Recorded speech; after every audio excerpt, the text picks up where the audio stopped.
ओम नमः शिवाय। शिव पुराण रुद्र संहिता खंड 5 अध्याय 47।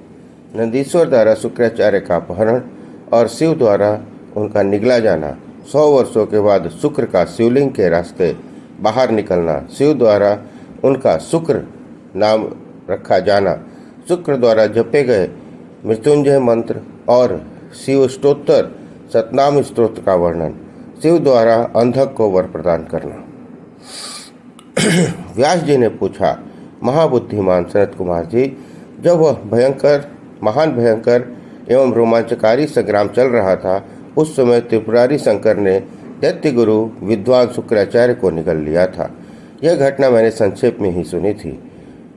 अब आप उसे विस्तार पूर्वक वर्णन कीजिए।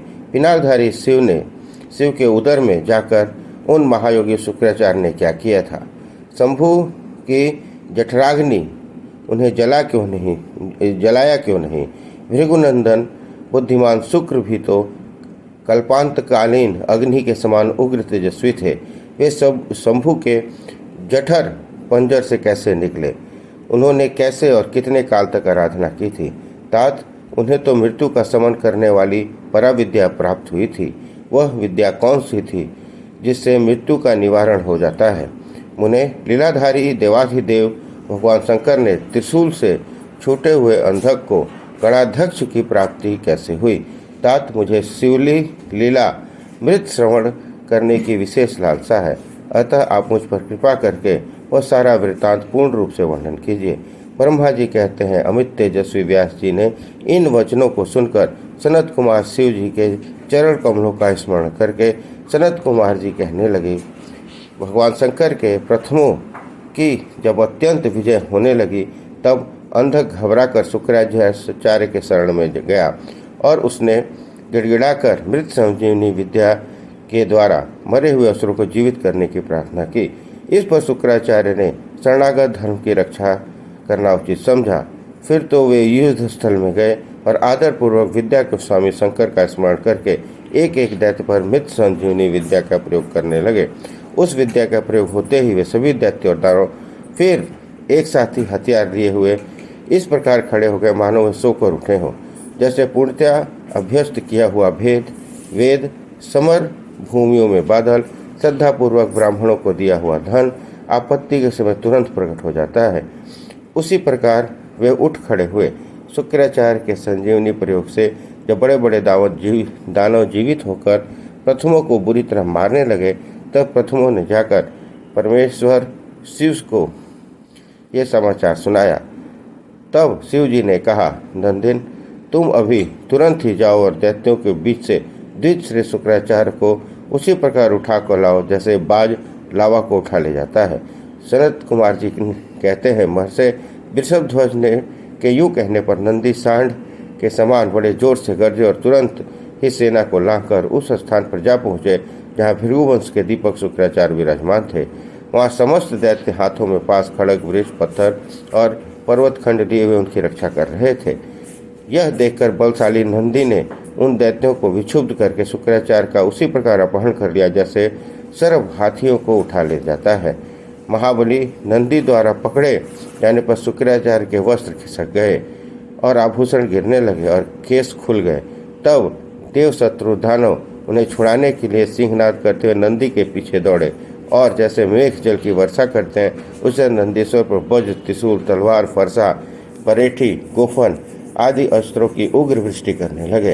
तब उस देवासुर संग्राम के विकराल रूप धारण करने पर गणाधिराज नंदी ने अपने मुख की आग से सैकड़ों अस्त्रों को भस्म कर दिया और उन भृगुनंदन को दबोच कर शत्रु दल को व्यथित करते हुए वे शिव जी के समीप आ गए और शीघ्र ही उन्हें निवेदित करते हुए कहा, भगवान, ये शुक्राचार्य उपस्थित है।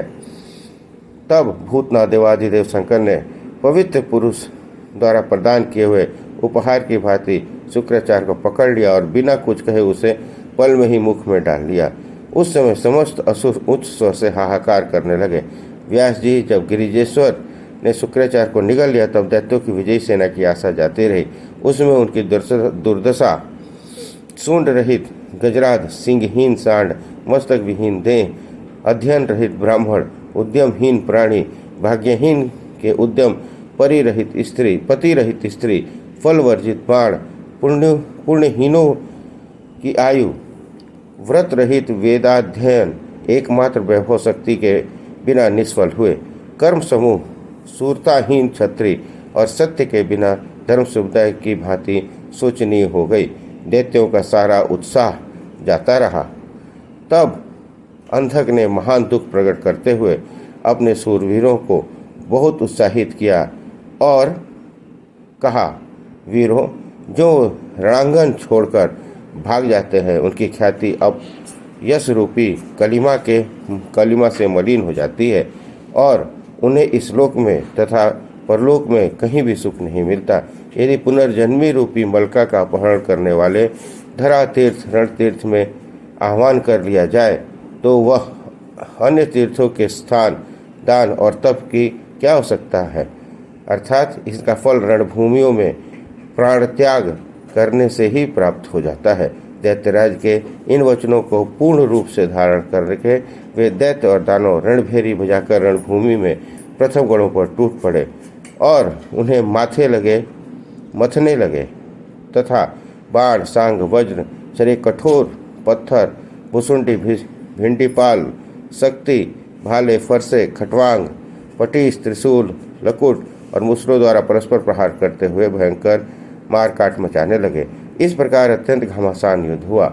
इसी बीच विनायक, स्कंद, नंदी, नंदी, वीर, नैगमेय और महाबली वैशाख आदि उग्र गणों ने त्रिशूल, शक्ति और बाण समूहों की धारावाहिक वर्षा करके अंधक को अंधा बना दिया। फिर तो प्रथमों और असुरों की सेनाओं में महान कोलाहल मच गया। इस घोर शब्द को सुनकर शंभु के उदर में स्थित शुक्राचार्य आश्चर्यचकित वायु की भांति निकलने का मार्ग ढूंढते हुए चक्कर काटने लगे। उस समय उन्हें रुद्र के उदर में पाताल सहित सातों लोक, ब्रह्मा, नारायण, इंद्र, आदित्य और अप्सराओं के विचित्र भुवन तथा वह प्रथमासुर संग्राम भी दिख पड़ा। इस प्रकार वे 100 वर्षों तक शिव जी की कुक्षी के चारों ओर भ्रमण करते रहे, परंतु उन्हें उसी प्रकार कोई छिद्र नहीं दिख पड़ा। ऐसी दुष्ट की दृष्टि सदाचारी को छिद्र को नहीं देख पाती। तब भृगुनंदन ने शैव योग का आश्रय ले एक मंत्र का जप किया। उस मंत्र के प्रभाव से वे शंभु के जठर पंजर से शुक्र रूप में लिंग मार्ग से बाहर निकले। तब उन्होंने शिव जी को प्रणाम किया। गौरी ने उन्हें पुत्रूप में स्वीकार कर लिया और विघ्न रहित बना दिया। तदंतर करुणासागर महेश्वर भृगुनंदन शुक्राचार्य को वीर के रास्ते निकला हुआ देख मुस्कुराते हुए महेश्वर ने कहा, भृगुनंदन, क्योंकि तुम मेरे लिंग मार्ग से शुक्र की तरह निकले हो, इसलिए अब तुम शुक्र कहलाओगे। जाओ, अब तुम मेरे पुत्र हो गए। सनत कुमार जी कहते हैं, मुनीश्वर देवेश्वर शंकर के यूँ कहने पर सूर्य के सदृश कांतिमान शुक्र ने पुनः शिव जी को प्रणाम किया और वे हाथ जोड़कर स्तुति करने लगे। शुक्र ने कहा, भगवान, आपके पैर, सिर, नेत्र, हाथ और भुजाएं अनंत है। आपकी मूर्तियों की भी गणना नहीं हो सकती है। ऐसी दशा में मैं आपका स्तुति की सिर झुकाकर किस प्रकार स्तुति करूं? आपकी 8 मूर्तियां बताई गई हैं और आप अनंत मूर्ति भी हैं। आप संपूर्ण सुरों और असुरों की कामना पूर्ण करने वाले हैं तथा अनिष्ट दृष्टि से देखकर आप संहार भी कर डालते हैं।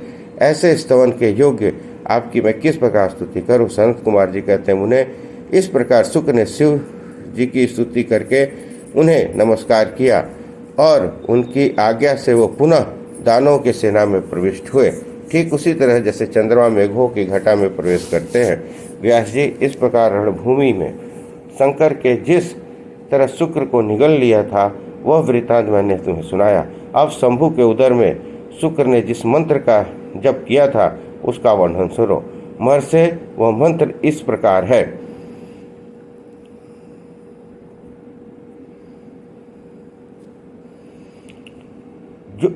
ओम, जो ब्राह्मण, दो देवताओं के स्वामी सुर असुर द्वारा वंदित भूत और भविष्य के महान देवता, हरे और पीले नेत्रों से युक्त महाबली, बुद्धि स्वरूप, बागंबर धारण करने वाले, अग्नि स्वरूप, त्रिलोकी के उत्पत्ति स्थान, ईश्वर, हर, हरिनेत्र, प्रलयकाली, अग्नि स्वरूप गणेश, लोकपाल, महाभोज, महाहस्त, त्रिशूल धारण करने वाले, बड़ी बड़ी दाढ़ों वाले, काल स्वरूप महेश्वर, अविनाशी, काल रूपी, नीलकंठ, महोदर, गणाध्यक्ष, सर्वात्मा, सबको उत्पन्न करने वाले, सर्वव्यापी, मृत्यु को हटाने वाले, परियात्र, पर्वत पर उत्तम व्रत धारण करने वाले, ब्रह्मचारी, वेदांत प्रतिपाद्य, तप की अंतिम सीमा तक पहुंचाने वाले, पशुपति विशिष्ट अंगों वाले, शूलपाणी, विषभध्वज, पापहारी, जटाहारी, शिखंड धारण करने वाले, दंडाहारी, महायशस्वी, भूतेश्वर, गुह में निवास करने वाले,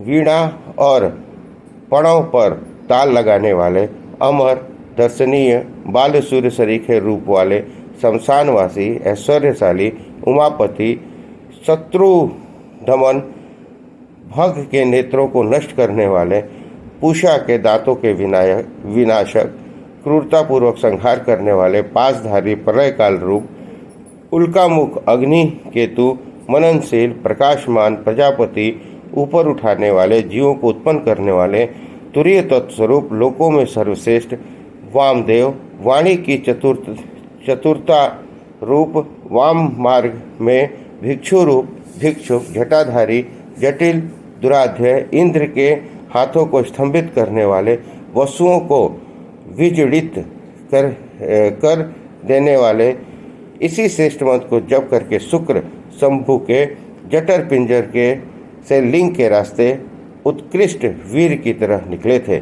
उस समय गौरी ने उन्हें पुत्र रूप में से अपनाया और जगदीश्वर शिव ने अजर अमर बना दिया। तब से दूसरे शंकर के सदृश शोभा पाने लगे। 3000 वर्ष व्यतीत होने के पश्चात वे ही वेद निधि मुनीश्वर शुक्र पुनः इस भूतल पर महेश्वर से उत्पन्न हुए। उस समय उन्होंने धैर्यशाली एवं तपस्वी दानवराज अंधक को देखा। उनका शरीर सूख गया था और वह त्रिशूल पर लटका हुआ परमेश्वर शिव का ध्यान कर रहा था। वह शिव जी के 108 मंत्रों का इस प्रकार स्मरण कर रहा था। भगवान महादेव ने में महान विरूपाक्ष विकराल नेत्रों वाले चंद्रार्धकृत शेखर मस्तक पर अर्धचंद्र धारण करने वाले अमृत स्वरूप शाश्वत सनातन स्थाणु समाधिष्ठ होने पर ठूठ के समान स्थिर नीलकंठ गले में नील चिन्ह धारण करने वाले पिनाक की पिनाक नामक धनुष धारण करने वाले वृषभाक्ष वृषभ के नेत्र सरीखे विशाल नेत्रों वाले महाज्ञेय महान रूप से जानने योग्य पुरुष अंतर्यामी सर्व कामद संपूर्ण कामनाओं को पूर्ण करने वाले कामारी कामदेव के शत्रु काम दहन कामदेव को दग्ध कर देने वाले काम रूप इच्छा अनुसार करने वाले कदर्पी विशाल जटा वाले विशाल विरुल विकराल रूपधारी गिरीश गिरिवर कैलाश पर शयन करने वाले भीम भयंकर रूप वाले श्रीकी बड़े बड़े जबड़ों वाले रक्त वसा लाल वस्त्रधारी योगी योग के ज्ञाता काल दहन काल को भस्म कर देने वाले त्रिपुरष्ण त्रिपुरों के संहार करता करने वाले गूढ़ व्रत जिनका व्रत प्रकट नहीं मंत्रों वाले गंभीर स्वभाव वाले भावगोचर भक्तों की भावना के अनुसार प्रकट होने वाले अणि मादि गुणाधार अणिमा आदि सिद्धियों के अधिष्ठान त्रिलोकेश्वरदायक त्रिलोकी के कायश्वर्य प्रदान करने वाले वीर बलशाली वीरहंता शत्रु वीरों को मारने वाले घोर दुष्टों के लिए भयंकर घोर विराट रूप धारण करने वाले मांसल मोटे ताजे शरीर वाले पटु निपुण मांसद श्रेष्ठ फल का गुदा खाने वाले उत्तमत मत वाले भैरव काल भैरव स्वरूप महेश्वर देवेश्वरों में भी श्रेष्ठ त्रैलोक के द्रावण त्रिलोकी का विनाश करने वाले लुब्ध स्वजनों के लोभी यज्ञ स्वरूप यज्ञकर्ता काल मेधावी मधुकर चलने फिरने वाले वनस्पति का आश्रय लेने वाले वाजसन नाम से संपूर्ण आश्रमों द्वारा पूजित जगत माता जगतकर्ता सर्वांतर अंतर्यामी सनातन ध्रुव धर्माक्ष भू स्व इन तीनों लोकों में विचरने वाले भूत भवन त्रिनेत्र बहुरूप 10,000 सूर्यों के समान प्रभावशाली महादेव, सब तरह के बाजे बजाने वाले, संपूर्ण बाधाओं से विमुक्त करने वाले, बंधन स्वरूप, सबको धारण करने वाले, उत्तम धर्म रूप, पुष्पदंड विभाग रहित, मुख रूप, सबका हरण करने वाले, सुवर्ण के समान दीप्त कीर्ति वाले, मुक्ति के द्वार स्वरूप भीम तथा भीम पक्रमी है। उन्हें नमस्कार है, नमस्कार है। लुब्धक महाव्याध स्वरूप यज्ञ सूदन, दक्ष यज्ञ के विनाशक, कृतिका सूत युक्त, कृतिकाओं के पुत्र, स्वामी कार्तिक से युक्त, उन्मत्तता का वेश धारण करने वाले, कृतिवासा, गजासुर के चमड़ों को पहनने वाले, ग्रज कीर्ति परिधान, हाथी का चर्म लपेटने वाले, क्षुब्ध भक्तों का कष्ट देखकर क्षुब्ध हो जाने वाले, भुजंग भूषण, सर्पों का भूषण रूप में धारण करने वाले, दत्तालाम भक्तों के वेताल स्वरूप, घोर घोर साकिनी पूजित साकिनियों द्वारा समाराधित अघोर पथ के प्रवर्तक, घोर दैत्यघ्न महान दैत्यों के संहारक, घोर भीषण शब्द बोलने वाले ही वस्त्र रूप में धारण अवलंब दाता, वनस्पति रूप भस्मांग शरीर में भस्म रमाने वाले, जटिल जटाधारी, भेरुंड सत सेवित पक्षियों द्वारा सेवित, भूतेश्वर भूतों के अधिपति, भूतनाथ भूतगणों के स्वामी, भूताश्रित पंचभूतों को आश्रय देने वाले, खग गगन विहारी, क्रोधित क्रोधयुक्त, निष्ठुर दुष्टों पर कठोर व्यवहार करने वाले, चंड प्रचंड पराक्रमी, चंडीश चंडिका प्रिय, चंडिका के शुद्ध परम पावन सैकड़ों, भेरु दंड नामक प्राणनाथ प्रियतम, चंड तुंड अत्यंत कुपित मुख वाले, गुरुत्मान गरुड़ स्वरूप, निरिस्त्रिश खड़क स्वरूप, सौ का भोजन लगाने वाले, लेलिहान क्रुद्ध होने पर जीव लपन प्रमाने वाले, महारौद्र अत्यंत भयंकर, मृत्यु स्वरूप, मृत्यो रघोचर, मृत्यु की भी पहुँच से परे, मृत्यु का भी काल, महासेन विशाल सेना वाले, कार्तिकेय स्वरूप, समन नारायण स्वामी, शमशान एवं अरण्य में विचरने वाले, राग प्रेम स्वरूप, विराग आसक्ति रहित रहने वाले, वीतराग वैरागी, सतारची, तेज की असंख्य चिंगारियों से युक्त, सत्व गुण स्वरूप, रजोगुण स्वरूप, तमोगुण स्वरूप, अधर्म रूप, छोटे भाई उपेंद्र स्वरूप, सत्य रूप, सत्य से परे, सगधूप उत्तम रूप वाले, असदूप विभत्स रूपधारी, हेतु रहित अर्धनारीश्वर, आधा पुरुष आधा स्त्री का रूप धारण करने वाले, भानु कोटि सत प्रभावशाली, यज्ञपति योगेश्वर, रुद्र संहार करता, ईशान ईश्वर, वरद वरदाता, शिव कल्याण स्वरूप, परमात्मा शिव की इन 108 मूर्तियों का ध्यान करने से वह दानव उस महान भय से मुक्त हो गया। उस रागांध प्रेम से मस्त धर्म स्वरूप, वासव अनुज, इंद्र के भानु, सूर्य स्वरूप, सूर्य के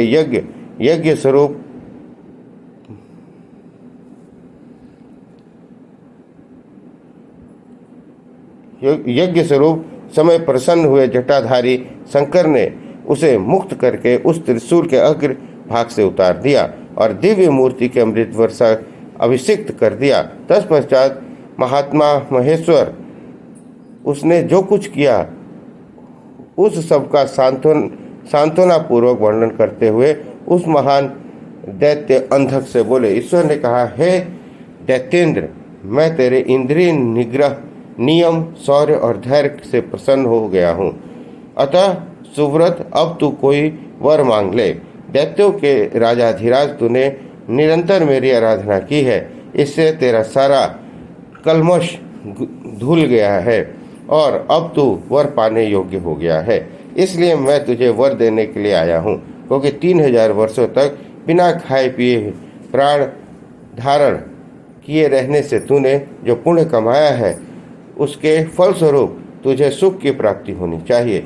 सनत कुमार जी कहते हैं, मुने यह सुनकर अंधक के भूमि पर अपने घुटने टेक दिए और फिर हाथ जोड़कर कांपता हुआ भगवान उमापति से बोला।